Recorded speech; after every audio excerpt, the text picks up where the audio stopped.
Oi, pessoal. Hoje vamos falar da avaliação ultrassonográfica das artérias da face, que é um tema muito importante. E assim a gente vai. Opa, deixa eu começar aqui. E qual que é a importância disso, né? O principal é para os casos de oclusão vascular, né? Então, a oclusão vascular é tem um evento mais temido. Como é uma emergência, você não tem como chegar lá e tentar descobrir as artérias na hora. Então, você tem que ter esse conhecimento prévio, né? Então, conhecimento anatômico e das regiões de vascularização, para saber qual artéria ou artérias foram afetadas, né? Então, a gente tem que começar da anatomia normal para depois chegar na anatomia alterada, tá? Então, esse treinamento de insonação das artérias, a gente tem que fazer, saber, insonar antes, não para quando chegar a emergência. Para quando chegar uma emergência, a gente já ter tudo isso na nossa cabeça. E uma coisa que eu recomendo é sempre que você for atender uma oclusão vascular, a gente tenta insonar o lado contralateral, porque assim, é difícil, um atendimento que tá todo mundo meio nervoso, entendeu?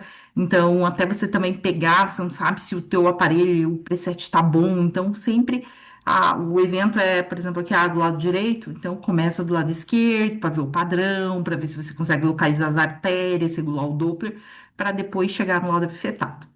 Outra coisa também é para os preenchimentos guiados, né? Então, muitas vezes chamam a gente para guiar um procedimento e a gente tem que conseguir ver toda essa questão arterial, tá? Então, na face, como a gente sabe, a vascularização é dada tanto pela carótida externa e pela interna. A maior parte é pela carótida externa, mas as áreas que a gente chama de risco, mas na verdade elas são de maior risco, elas são as vascularizadas pelos ramos da carótida interna. Então, aqui testa, glabela, parte dos olhos, dorso nasal. E isso varia. Na verdade, isso aqui é um esquema, então pode ter variações anatômicas, né? Então, às vezes tem mais dominância da externa e mais da interna também. Isso varia de pessoa para pessoa. Mas, em geral, isso aqui é um esquema bom para a gente ter essa noção, né? Então, aqui mostrando, então, isso aqui é a carótida externa, né? A artéria facial, que dá a maior parte da vascularização da face, é um ramo da artéria, da carótida externa. Ela vai dar vários ramos aqui, as labiais, que a gente vai terminar e acabar terminando na angular, que vai fazer a anastomose com a carótida interna. Outro ramo da externa, que vasculariza a face, é a artéria temporal. Então, a artéria temporal é um ramo terminal da carótida externa. Ela se divide em dois ramos, ó, que parece um V. Depois, quando a gente for estudar isso, vai ser importante para a gente. A gente vai ter o ramo frontal e o ramo parietal. Quando a gente insona a têmpora, na verdade, a gente sempre vê esse ramo frontal aqui. E muitas vezes as pessoas sabem ver só esse ramo. Mas é muito importante a gente conseguir saber ver o parietal também, e bem importante aqui é a artéria temporal, essa região troncular principal. Por quê? Porque muitas vezes a oclusão, ela pode ser aqui embaixo, né? Por causa que faz o bioestimulador, muitas vezes já vi, e ela vai aqui pro couro cabeludo. Então, pega também esse ramo parietal, entendeu? Então, já pensou se você sabe ver esse raminho aqui na frente? E daí a oclusão é para cá, você não sabe ensinar ela mais proximal. Então, uma coisa bem importante. E aqui, em rosinha, por transparência, são os ramos da carótida interna, aqui fazendo a vascularização, que a gente vai ver também. Aqui os ramos, né, da interna. Os principais aqui, né, são a supraorbitária, supratroclear, a dorsal nasal também, tá?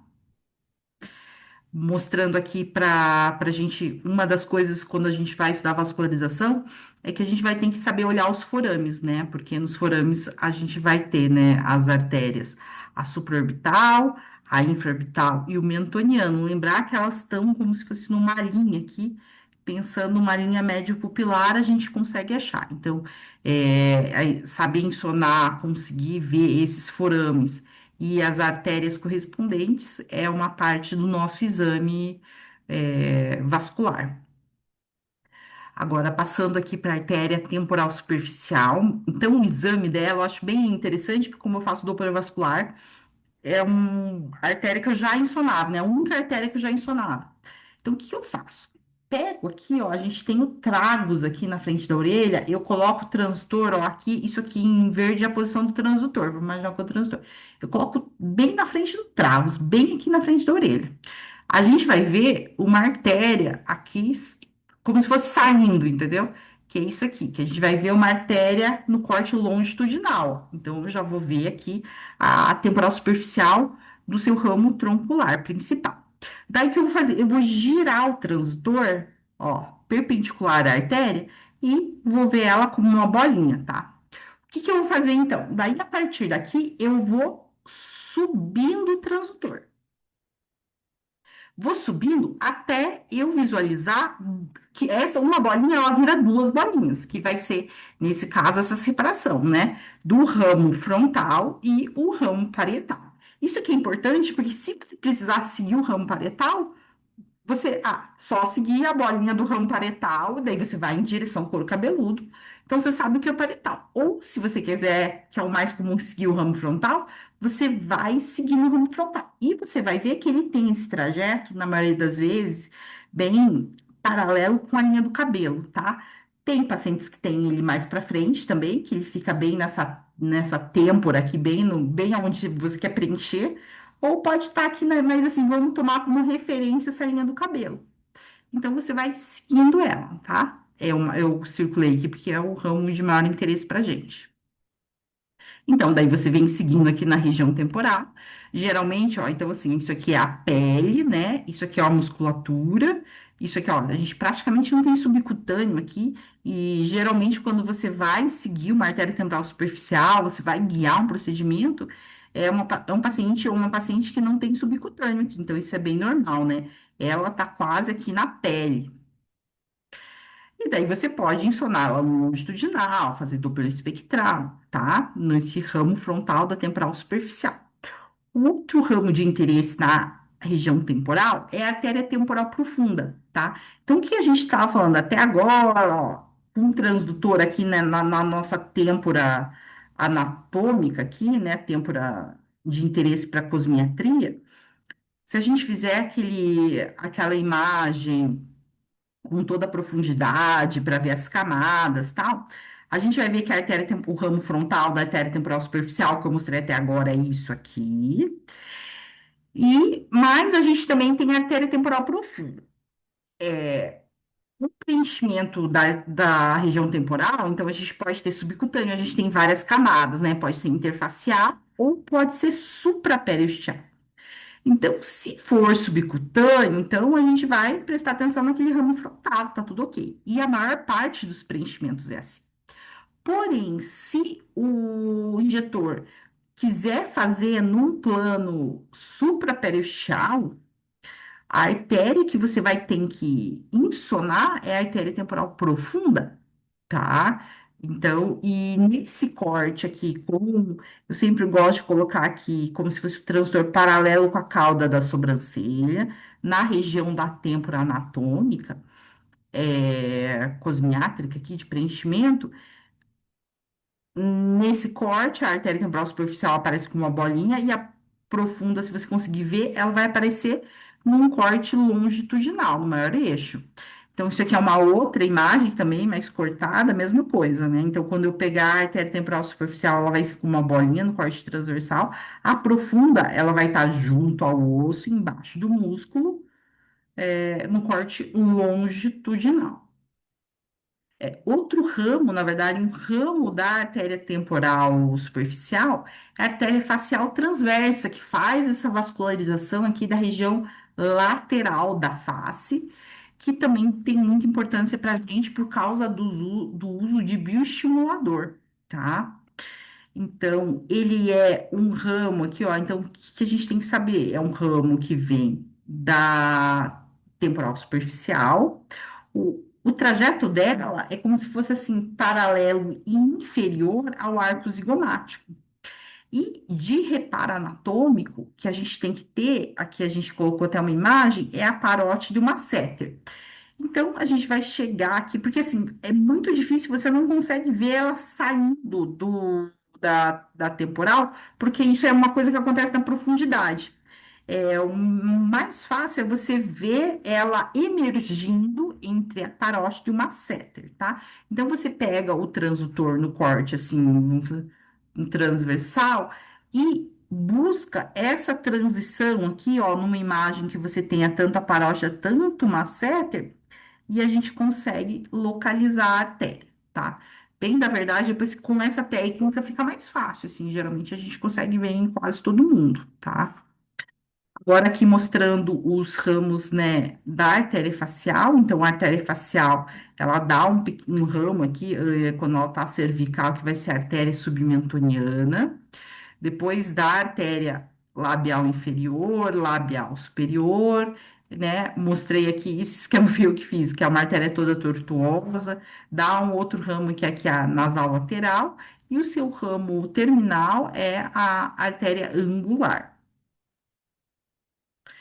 Aqui que eu estava falando, então, que existe uma variações anatômicas da dominância vascular entre a carótide interna e a carótide externa, né? Então, por exemplo, a facial. Então, tem alguns casos que a facial vai poder dar aqui as supratroclear, né, supraorbitária. Então, vai variar, né? Até que ela seja pouco dominante e dê só a labial inferior, né? Então, isso vai variar, essa dominância aqui vai variar de pessoa para pessoa, tá? O quanto a artéria facial é dominante. Mostrando aqui, então, como a gente insona a artéria facial, quais são as dificuldades? Ela é muito tortuosa, tá? Então, se eu colocar, eu sei o trajeto que ela é, né? Que ela vem aqui, né? Vem daqui, vem em direção ao canto do olho. Mas se eu colocar o transdutor do corte longitudinal, eu quero pegar ela no maior eixo. O que que vai acontecer? Você não consegue esticar ela, alongar ela. Por quê? Por causa desse trajeto tortuoso. Porque a gente tem que pensar que a gente tem toda essa parte da mímica e ela tem que se expandir para acompanhar todo esse movimento do rosto, tá? Então, ela é toda toda tortuosa e difícil de você pegar ela alongada, tá? Mas se você pedir para o paciente fazer assim, ó, encher o ar aqui a bochecha, você consegue fazer essa imagem esticada, tá? Nesse mesmo trajeto. Então, se você quiser fazer essa imagem, dá para pedir para ele encher encher a bochecha de ar, segurar, e nisso ele estica a artéria e você consegue essa imagem aqui. O pessoal tem bastante dificuldade de ensonar a artéria facial, mas eu falo que é porque você quer pegar ela do nada, entendeu? Então, nunca é quando, se você olha, a gente tá ensonando e a gente pega rapidinho, é porque a gente tem os reparos anatômicos. Isso em qualquer parte vascular. A pessoa acha que você sabe do nada onde a artéria está passando, não, mas você tem um reparo anatômico e a partir daquele ponto você consegue localizar bem a artéria.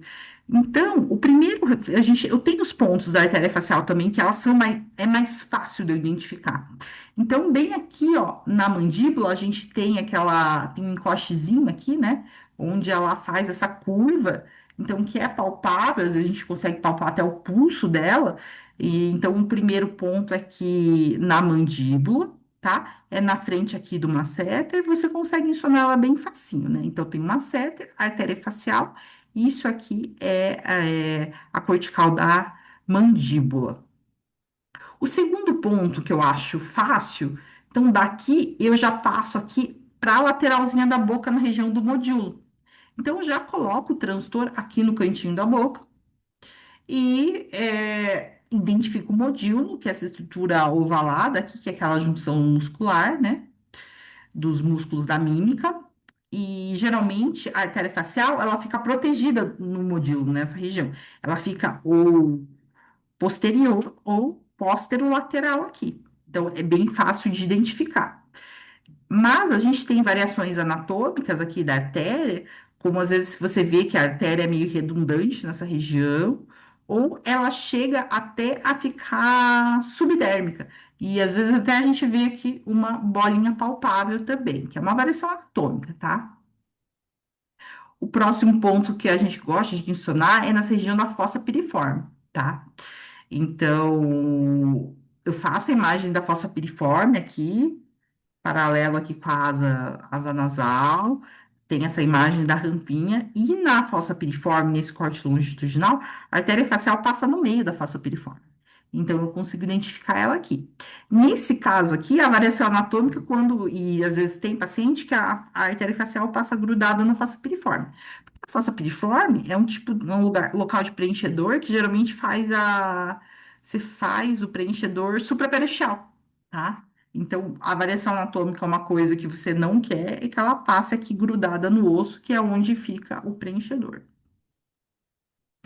Agora, mostrando ó, as outras artérias aqui, né, da face, então, aqui é a suborbitária. Então, a gente tem o forame suborbitário. O forame, ele parece como, assim, uma falha óssea, né? Então, a gente identifica o forame e consegue identificar a bolinha da artéria.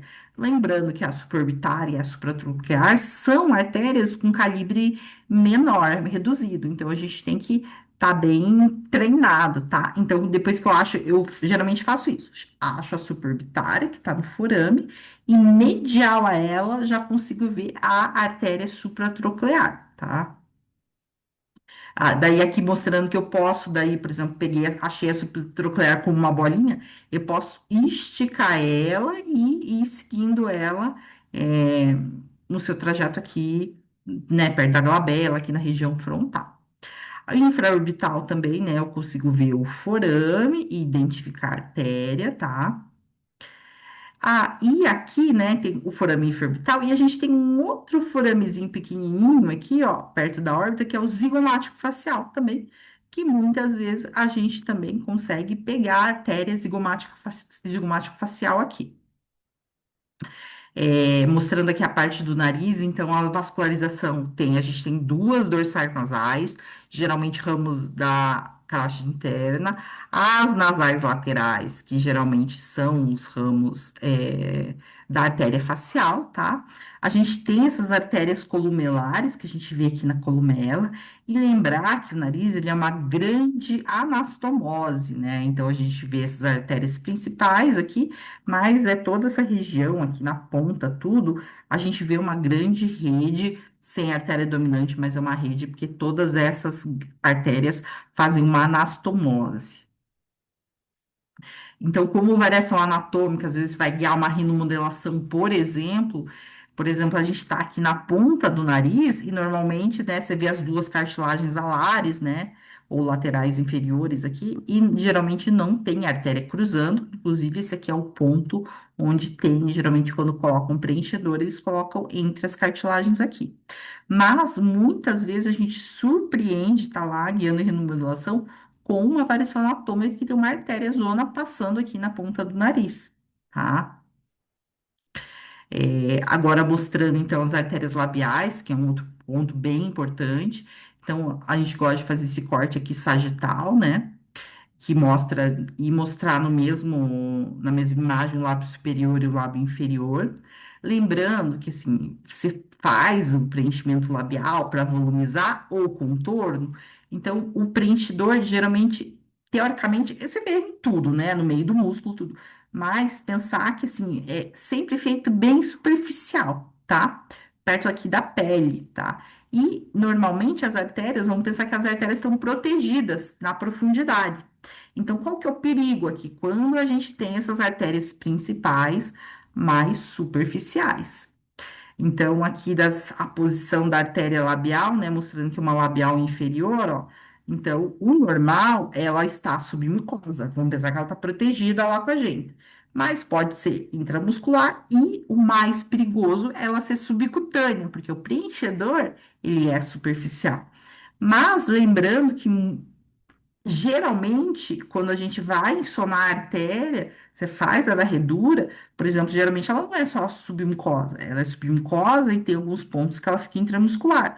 Ou intramuscular tem os pontos que fica subcutâneo. Então, é normal ela fazer essa variação também, porque igual a artéria facial, a artéria labial é muito tortuosa. Então, a artéria labial acontece a mesma coisa da facial, né? Ela é toda tortuosa. Quando você vai insonar, Você acha que vai ensinar uma artéria bonitinha? Não, você vai ensinar isso aqui, ó. Ela fica dobrando, tá? E daí também, ó. Para você, se você quiser fazer uma imagem dela esticada, tem que pedir para o paciente sorrir com o lábio fechado, ó. Daí ele estica e você consegue fazer uma imagem melhor. Mas então, não fique triste se você ver essa imagem aqui, porque é igual à artéria facial. Agora aqui mostrando então o primeiro ramo da facial aqui é essa artéria submentoniana. Na verdade, aqui nessa região mentoniana, a gente tem duas artérias. A gente tem a artéria mentoniana, que sai do forame mentoniano, e a artéria submentoniana aqui, que é o ramo da facial, e as duas vão fazer uma anastomose. O que que acontece? Geralmente as pessoas têm uma artéria mentoniana maior e uma submentoniana pequena, e elas se anastomosam. Essa aqui, na verdade, sou eu, porque tá vendo que até desenhado como ela é pequenininha. Essa aqui é a minha artéria submentoniana e ela é bem grandona. Por quê? Porque eu tenho uma artéria, eu já vi, né? É uma artéria mentoniana bem pequena. Então, se você tem geralmente a mentoniana grande, a outra vai ser pequena, né? E vice-versa, tá? Por quê? Porque você tem que fazer todas essas anastomoses, né? E às vezes a gente tem alguma que é dominante, tá bom? Então, para essa região aqui do mento, né? Se você vai atender uma oclusão vascular, então a gente tem que saber insonar, então, o forame mentoniano e a artéria submentoniana, tá bom? Isso, e aqui, ó, essa aqui daí sou eu mesma, né, no forame mentoniano, ó, a minha artéria mentoniana, ó, que frustra, que pequenininha que é, tá? Mas normalmente é o contrário, que a gente tem uma artéria maior e a outra menor, ó, a minha submentoniana é essa, indo para frente, a minha mentoniana saindo do forame, bem pequenininha, tá? Então, é isso que a gente tem que saber visualizar também. Então, dessa parte é só isso, muito obrigada.